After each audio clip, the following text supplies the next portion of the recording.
Mr. Honest said, "By what you have said, Mr. Fearing was a very zealous man. He didn't fear difficulties, lions, or Vanity Fair.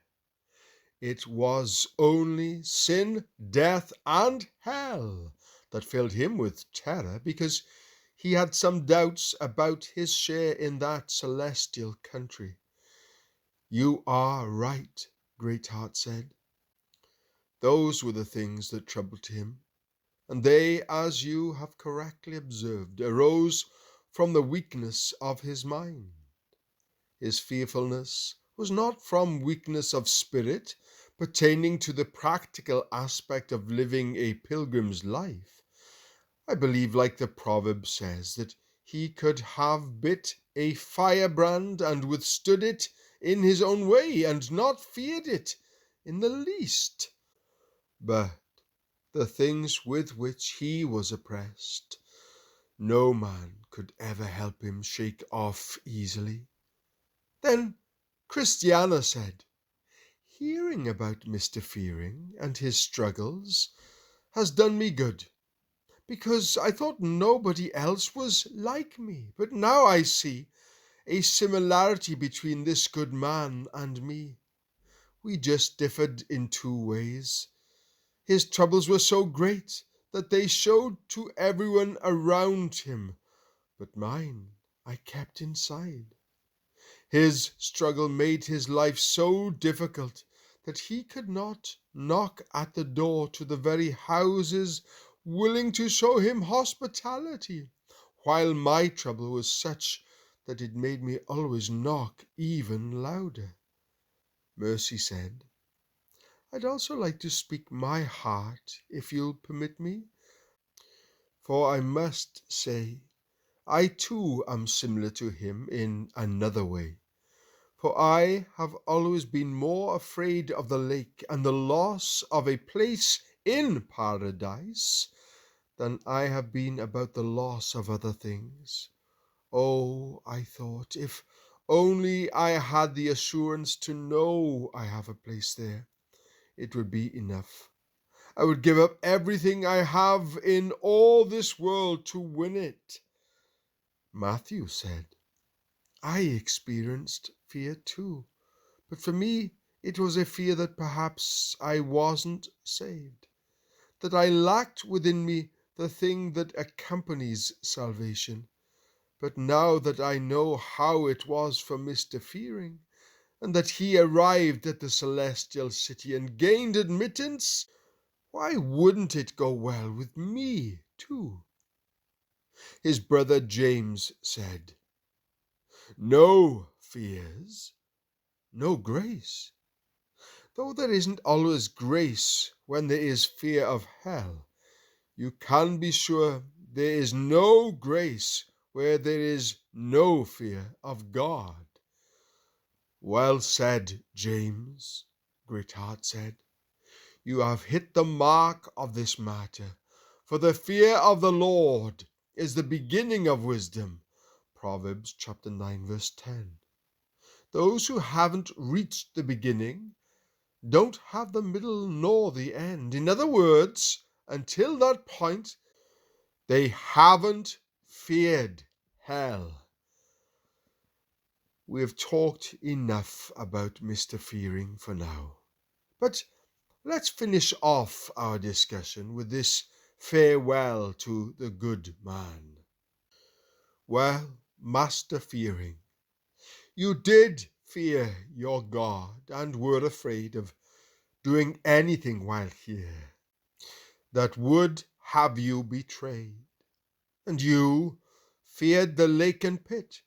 Would others do so too?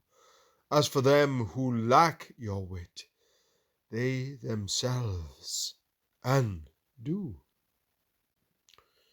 Now I saw that they still went on with their talk, for after Greatheart ended the discussion about Mr. Fearing, Mr. Honest began to tell the others of another traveller by the name of Mr. Self-Will. He pretended to be a pilgrim, Mr. Honest said, but I am convinced that he never came in at the gate that stands at the head of the way. Did you ever talk with him about it?" Greatheart asked. Mr. Honest nodded. "Yes, more than once or twice, but he was always self-willed, doing what was right in his own eyes. He didn't care what others said or did, and he didn't care to enter into discussion or argument regarding the truth, nor was he willing to learn from others' examples. All he did is what he wanted to do and follow his own ways, and nothing else." "Please tell me more about the principles he held, for I'm sure you can tell me, since you spent time with the man." Mr. Honest said, "He held that a man could follow the vices as well as the virtues of pilgrims, and that if he lived his life doing both, he would still certainly be saved." Greatheart frowned. How could he think that? I could understand if he had said it is possible for the best pilgrim to be guilty of the vices as well as to partake of the virtues. If that's what he said, then he would have been correct. For while we are on this side of the river, we are not expected to live absolutely vice-free. However, we are to watch and strive to live vice-free.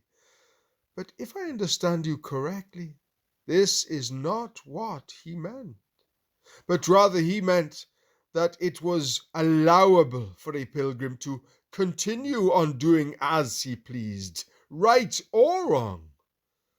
Mr. Honest bobbed his head earnestly. Yes, that is exactly what I mean. That's what he believed, and that's how he lived his life. But what did he base this belief on? Greatheart asked. Why, he said he had scripture that backed him up and permitted him to live this way. Greatheart's brows raised in mild surprise. Really? Scripture? Can you give us a few examples? I will try to explain it as he did. For instance, he said to have other men's wives was permitted because David, God's beloved, had done so. His reasoning was that since David did it, he could do it. He said that having more than one woman was permitted because it was a thing practiced by Solomon.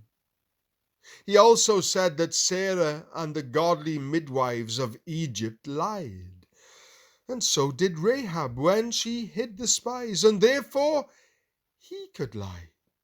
He also said that the disciples went at the bidding of their master and untied the ass that did not belong to them and took it, and so it is fine for him to take what belongs to others too.